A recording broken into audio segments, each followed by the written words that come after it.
I was born in the United States in New York City in a borough called the Bronx. Grew up in the public schools and eventually became a lifeguard. I went to 2 colleges actually, Colgate University and NYU. I then joined the IBM Corporation. And during my work at IBM, I also coached the City College of New York swimming team. And one summer, as we did every year, we took a team to Puerto Rico where we did training all summer. During that period, I was doing some body surfing and broke my neck in an accident. And this is where my story begins. So my whole life changed overnight. From an active person, able-bodied, I had no idea what I would do as a paralyzed person. I had no idea how to cope. And it took about 5 years for me to get my act together because I had to rethink how to live and who I was again. And one of the biggest changes I noticed after becoming disabled is that people treated me differently because I was paralyzed. People would stare at me, and they still stare at me today.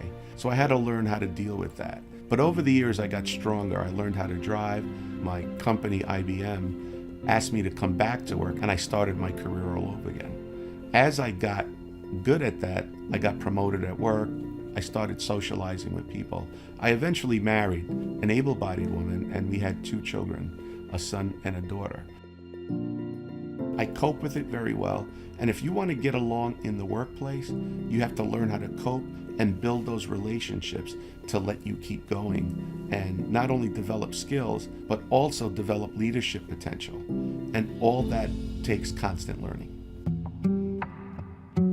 I worked at IBM for 39 years. I retired and went to Massachusetts. And I got a call one day from a recruiter, someone whom I knew, and told me about a job at JPMorgan Chase. And I said right away, look, I'm retired. I'm really not interested in going back to work. And this person really lobbied me to think about the job. At the end of the interview process, I was offered the job, and I looked at my wife and I said, should we move all the way back to New York City to do this job? And she looked at me and said, if you go back, you could help a lot of people.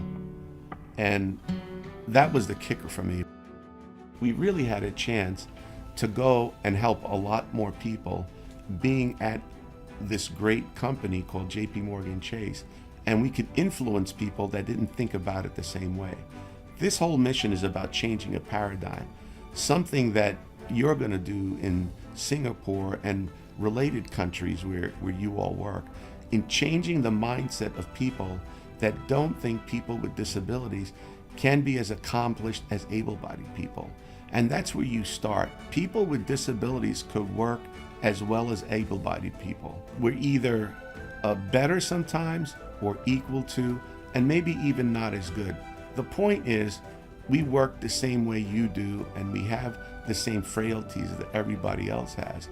And so I see no reason why people with disabilities can't be in the US workplace, the Singapore workplace, or any workplace around the world.